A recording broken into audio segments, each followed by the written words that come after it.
नाज़रीन आदाब, आप देख रहे हैं आलमी सहारा। वक्त हो गया खबरनामे का। खबरनामा शुरू करने से पहले देखते हैं हेडलाइंस।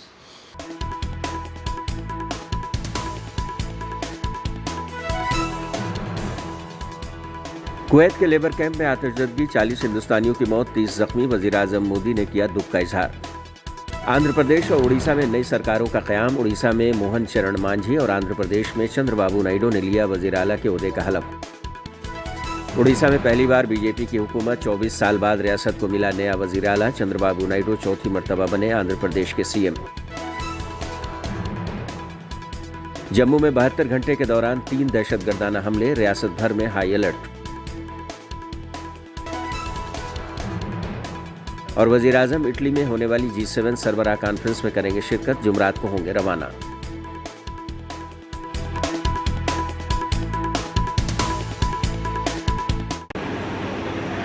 कुवैत के मंगाफ में एक इमारत में लगी शदीद आग में 41 लोगों की मौत हो गई है और 30 लोग जख्मी हुए हैं। बताया जा रहा है कि मरने वालों में 40 हिंदुस्तानी शामिल हैं।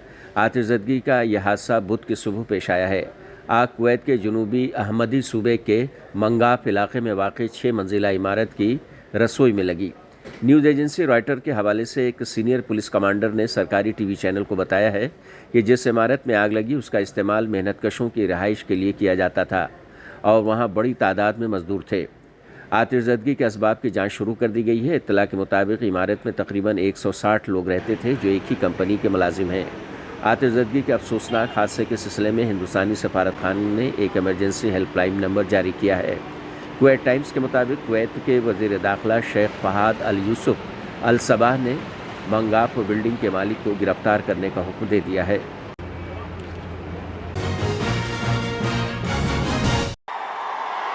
टीडीपी के सदस्य चंद्रबाबू नायडू ने आंध्र प्रदेश के नए वज़ीर आला के तौर पर हलफ ले लिया है। वो चौथी मर्तबा रियासत के वज़ीर आला बने हैं। चंद्रबाबू नायडू के साथ जन सेना प्रमुख पवन कल्याण, चंद्रबाबू के बेटे नारा लोकेश ने भी हलफ उठाया। बुध की सुबह हुई हलफबरदारी की तकरीब में वज़ीर आज़म नरेंद्र मोदी और वज़ीर दाखिला अमित शाह भी शामिल हुए।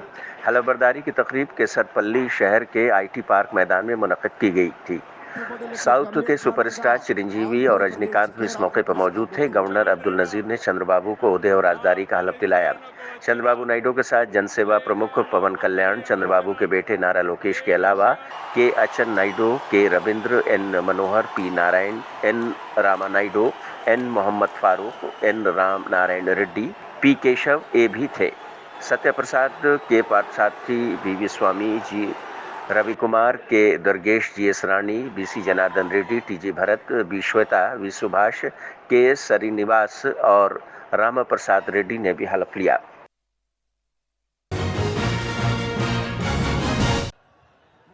उड़ीसा में मोहन चरण मांझी ने अपनी काबीना के साथ वज़ीर आला के ओहदे का हलफ ले लिया है। उड़ीसा में पहली बार बीजेपी की सरकार बनी है और ये 24 साल बाद रियासत को नया वज़ीर आला मिला है।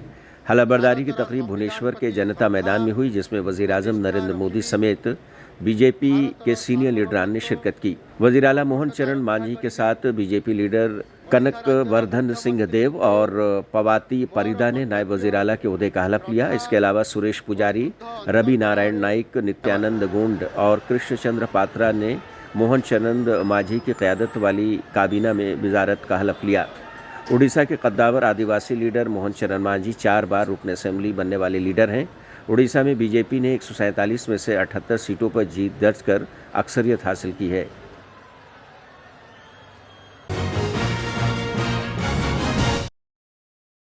लोकसभा इंतखाबात में बीजेपी की खराब कारकर्दगी पर आरएसएस ने सख्त रद्द-ए-अमल जाहिर किया है। आरएसएस ने कहा है कि पार्टी कारकुनान की हद से ज़्यादा खुद इत्तेमादी की वजह से ऐसे नतीजे आए हैं। आरएसएस के तर्जुमान अखबार ऑर्गेनाइजर में एक मजमून में लिखा गया है कि पार्टी के वर्कर आवाम की आवाज़ सुनने के बजाय वज़ीर आज़म नरेंद्र मोदी के फ़ैन फॉलोइंग की चमक का लुत्फ़ ले रहे थे। वाज़ेह है कि भले ही तीसरी बार मोदी सरकार बन चुकी है, लेकिन इस बार बीजेपी मुकम्मल अक्सरियत की सरकार बनाने में नाकाम रही है। उत्तर प्रदेश समेत कई रियासतों में पार्टी की कारकर्दगी बेहद ख़राब रही है। आरएसएस के रुकन रतन शारदा ने मजमून में लिखा है कि बीजेपी ने उन कारकुनान पर तवज्जो नहीं दी जो ज़मीन पर काम कर रहे थे, बल्कि उन लोगों पर भरोसा किया जो सेल्फी के सहारे प्रोपेगेंडा कर रहे थे। रतन शारदा ने लिखा है कि आम इंतखाबात के ये नतीजे बीजेपी के लिए एक रियलिटी चेक है। इससे पहले राष्ट्रीय स्वयंसेवक संघ के संघ चालक मोहन भागवत ने अपने बयान में अहंकार का जिक्र किया था। उनके सख्त अफसरे ने जहां सरकार के कान खड़े कर दिए हैं, वहीं इससे भारतीय जनता पार्टी में बेचैनी है। माना जा रहा है कि सर संघ चालक ने सेवक, अहंकार, मर्यादा वगैरह लफ्जों का इस्तेमाल करके मोदी सरकार पर हमला किया है। उन बातों से मुक्त होकर जो चुनाव के आवेश में अतिरेक हो गया, उससे मुक्त होकर हमको आने वाली बातों का विचार करना है, समस्याओं से राहत लेनी है।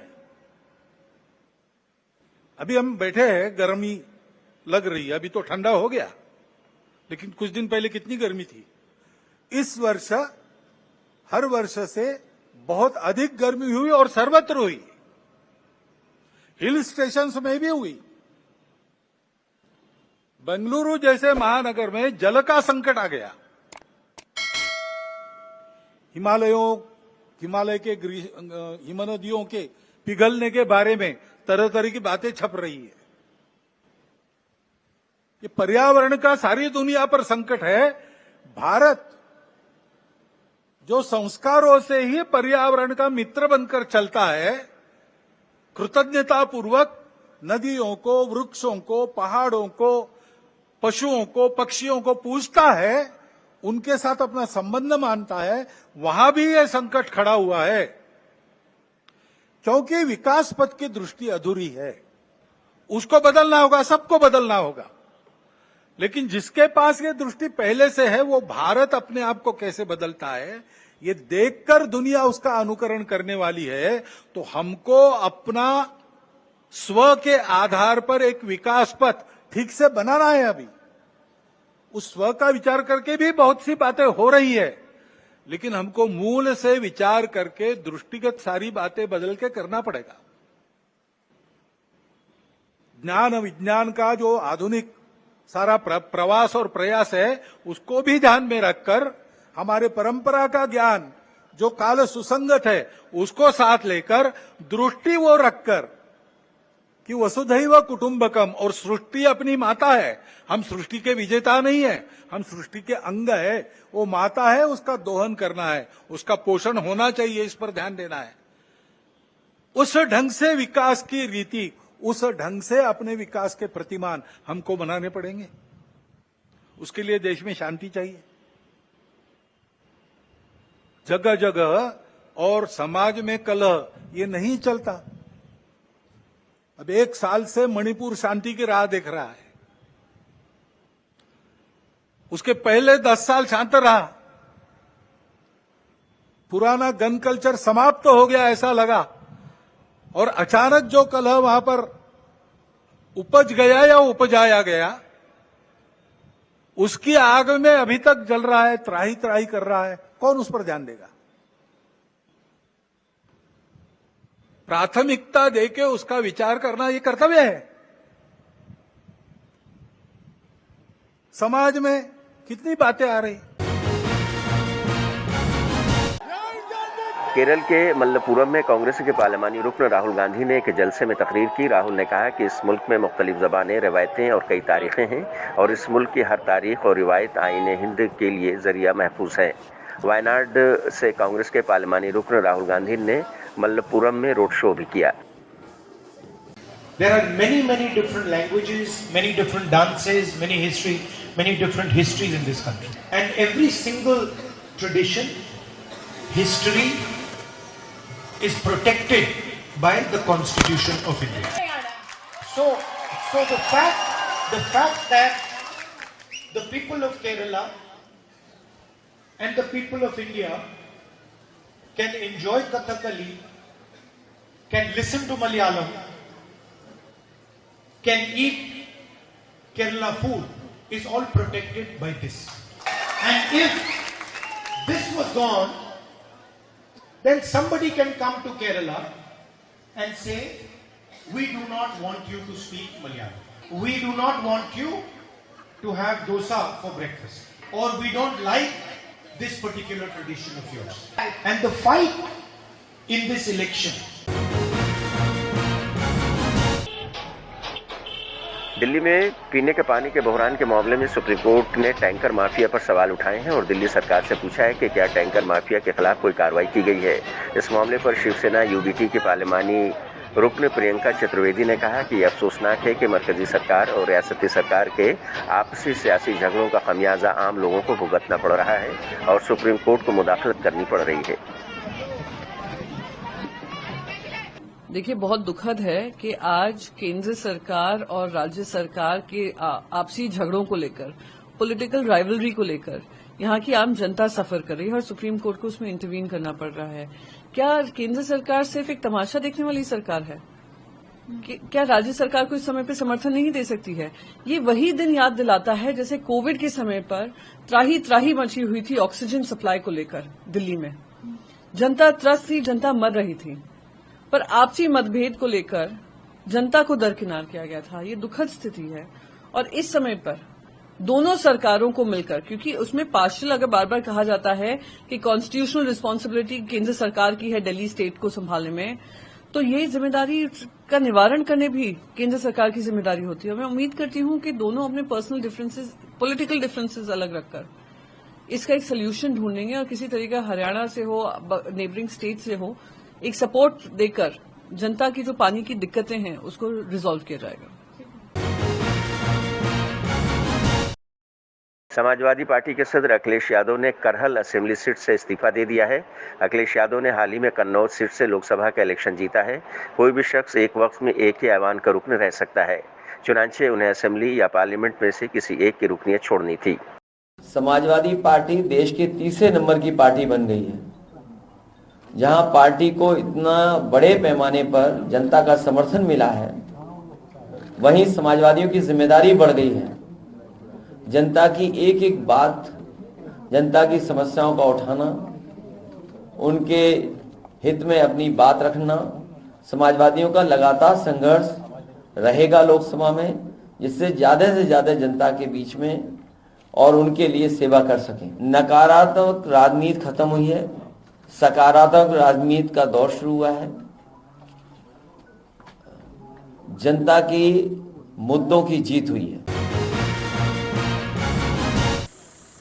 जम्मू में बढ़ते दहशतगर्दाना हमलों के पेश नज़र रियासत में हाई अलर्ट जारी किया गया है। पिछले 72 घंटों के दौरान जम्मू में 3 बड़े दहशतगर्दाना हमले हुए हैं, जिनमें 9 तीर्थयात्रियों और 1 सीआरपीएफ जवान की जान चली गई है, जबकि 35 तीर्थयात्री 5 जवान जख्मी भी हुए हैं। कठुआ में हिफाजती दस्तों की जवाबी कार्रवाई में एक नामालूम दहशतगर्द भी मारा गया है। डोडा के छत्तरगुला इलाके में टीओबी पर आधी रात को दहशतगर्दों ने हमला कर दिया, जिसमें सिक्योरिटी अफवाज के 5 जवान जख्मी हो गए। कठुआ के हीरानगर इलाके में मंगल की शाम सिक्योरिटी दस्तों और दहशतगर्दों के बीच तसादुम में सीआरपीएफ का एक जवान शहीद हो गया था और एक शहरी जख्मी हो गया था। तो उसके बाद जैसे ये नमूदार हुए इलाके में लोगों ने अपने, जैसे इन्होंने कोई एक घर में जाकर कुछ लोगों से पानी वगैरह मांगने की कोशिश की, तो जब लोग दहशत में आए तो उसके बाद जैसे सूचना मिली इसकी, तो यहाँ पर एसएचओ और एसडीपी की टीम मौके पर पहुंची और चूंकि उसमें एक आतंकवादी ने उन पर ग्रेनेड लॉक करने की कोशिश की और एक्सचेंज ऑफ फायर में वो टेररिस्ट मारा गया। तो ये टेररिस्ट मारा गया है और जो दूसरा आतंकवादी है वो इस इलाके में छिपे होने की उसकी खबर है और अभी सर्च ऑपरेशन जारी है। सर, होस्टेज वाला भी कुछ खबरें ऐसी अनकन्फर्म्ड रूमर्स इस इलाके में काफी चल रही है कि काफी लोग आहत हुए हैं।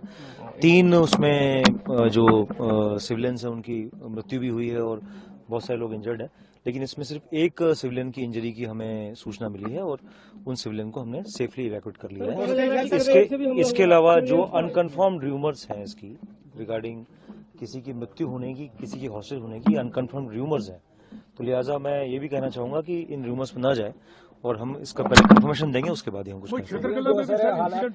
छतरगला में एक्सचेंज ऑफ फायर हुआ है। वहां पर 4RR और जो हमारा पुलिस का ज्वाइंट नाका है उस पर फायर हुआ है और अभी एक्सचेंज ऑफ फायर चल रहा है। सर, कहा जा रहा है कि ग्रेनेड्स का हमला भी हुआ है सिविलियंस पर।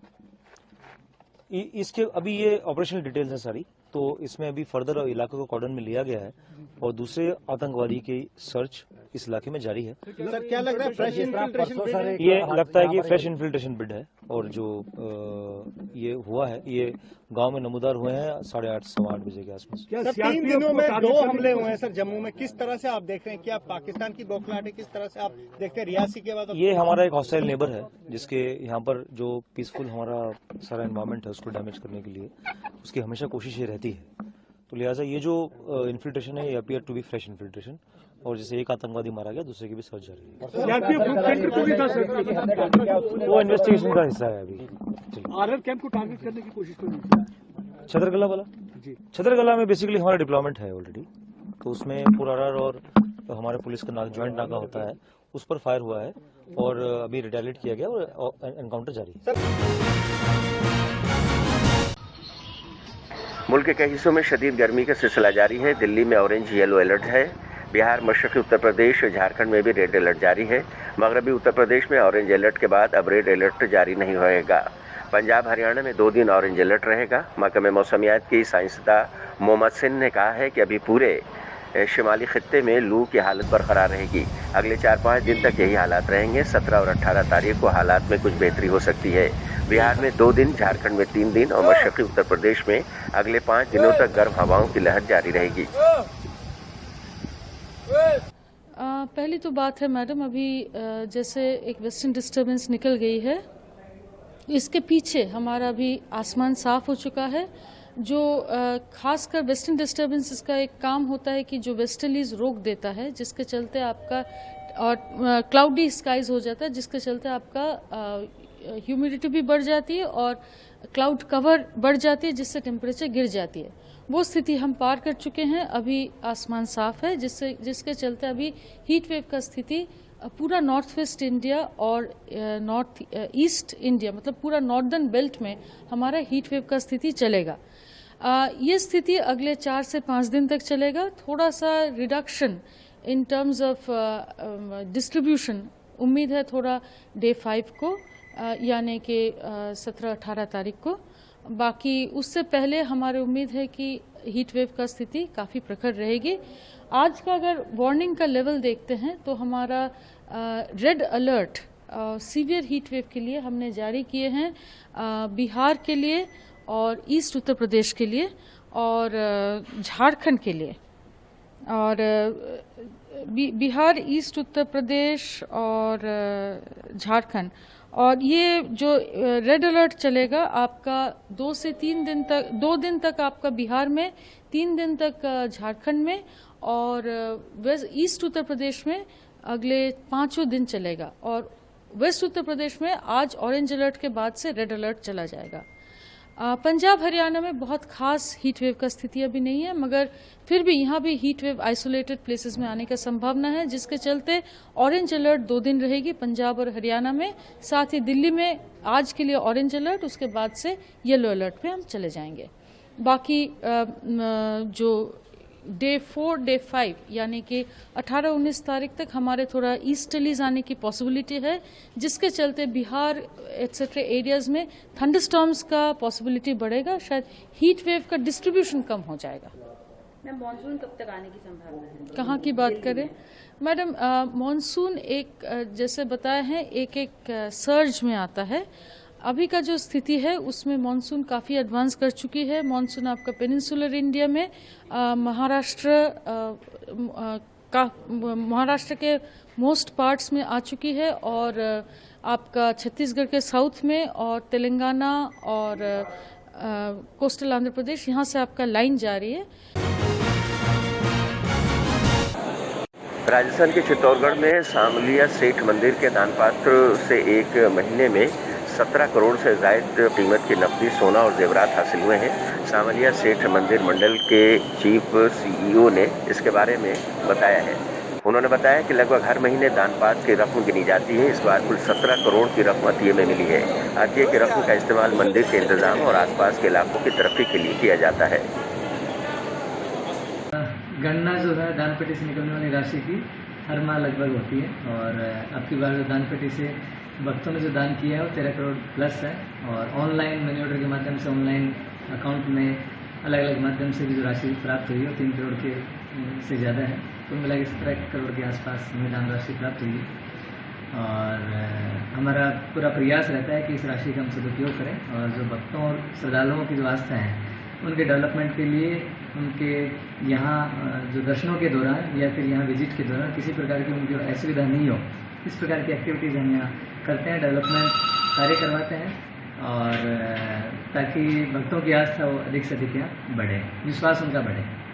ये जो काउंटिंग में हमारा जो मंदिर का स्टाफ ही रहता है जो यहाँ कार्यरत रहता है अलग अलग जगह और उसमें अलग अलग सेक्शंस के जो लोग होते हैं उनको हम रोटेशन से लगाते रहते हैं और ट्रांसपेरेंसी के लिए पूरा प्रयास रहता है कि वहाँ वीडियोग्राफी जो है वीडियोग्राफर हैं उनको हम लगा के रखते हैं और साथ ही सीसीटीवी कैमराज हैं उसका भी हम कंट्रोल रूम के माध्यम से जो है सारी व्यवस्थाएं मॉनिटर करते हैं। होम गार्ड्स भी रहते हैं और जो हमारा खुद का जो गार्ड्स हैं उनकी व्यवस्थाएं रहती हैं, हमारे अधिकारी भी मौजूद रहते हैं तो पूरा ध्यान रखते हैं कि पूरे तरीके से पूरे ट्रांसपेरेंसी से गणना कार्रवाई संपादित हो। हाँ, भक्तों की सुविधा है कि वो किसी भी रूप में दे जाते हैं। किसी ने लहसुन की खेती करी है तो लहसुन चांदी का चढ़ा जाएगा, किसी ने बढ़िया व्हीकल का बिजनेस किया तो व्हीकल चांदी का और अलग अलग प्रकार से अलग अलग प्रकृति की जो चीज़ें वो धातु के रूप में हमें प्राप्त होती हैं। खास और हाँ, मतलब आसपास के जो 16 गाँव हैं मुख्य रूप से उनमें विकास किया जाता है और मंडपिया है उसका केंद्र बिंदु है कि जब भक्त आते हैं तो जैसे मंडपिया आप ये बांसवाड़ा चौराहे से देखेंगे तो एक बड़ा रोड है, पिछले जो सीओ साहब थे उन्होंने जो चालू करवाया था और काफ़ी बड़ा वाइडनिंग है, चौड़ी है रोड, जिससे पैदल पाथ भी उसमें है कि लोग भक्त जो पैदल आते हैं तो उसमें आसानी से आ जाएंगे। कॉरिडोर का भी पिछले सीओ साहब ने प्रोजेक्ट लिया था तो कॉरिडोर का काम भी विकास में है और अंदर भी लाइटिंग वगैरह की जो व्यवस्थाएँ हैं वो भी काफ़ी आकर्षक हैं। धर्मशालाएँ हैं उनका मरम्मत का काम भी अब हम नेक्स्ट फेज में करवाएंगे। एग्जिस्टिंग हमारे पास जो परिसंपत्ति है उनकी सुरक्षा भी हो, उनका अच्छे से हम सुरक्षा के साथ साथ मरम्मत भी करवाएंगे, वो भी है। नई धर्मशालाएँ भी बनी हैं, एक नई किचनशाला बनी है जिसका संचालन हम अगले माह करने का प्रयास करेंगे। तो पूरा प्रयास रहता है कि जो केंद्र बिंदु हमारा भक्त रहते हैं, श्रद्धालु रहते हैं, यहाँ से आए तो एक अच्छा फील लेके जाएँ और यहाँ बार बार आए और उनका विश्वास और आस्था है बढ़ेंगे। इटली के वज़ीर-ए-आज़म की दावत पर वज़ीर-ए-आज़म नरेंद्र मोदी 50वीं G7 चोटी कॉन्फ्रेंस में हिस्सा लेने के लिए जुमेरात को इटली के अपुलिया जाएंगे। ये कॉन्फ्रेंस 14 जून को होगी, जहां हिंदुस्तान को एक आउटर रिच मुल्क के तौर पर मदऊ किया गया है। खारजा सेक्रेटरी ने बताया है कि इस मौके पर वज़ीर-ए-आज़म मोदी को G7 कॉन्फ्रेंस में आए आलमी लीडरों के साथ बातचीत करने का भी मौका मिलेगा। Upcoming visit to Italy for the G7 summit in Apulia, Italy. At the invitation of Honorable Prime Minister of Italy, Honorable Prime Minister Modi ji will be travelling to Apulia, Italy tomorrow to participate in the 50th G7 summit, which is to be held there on 14th of June, that's day after tomorrow, where India has been invited as an outreach country.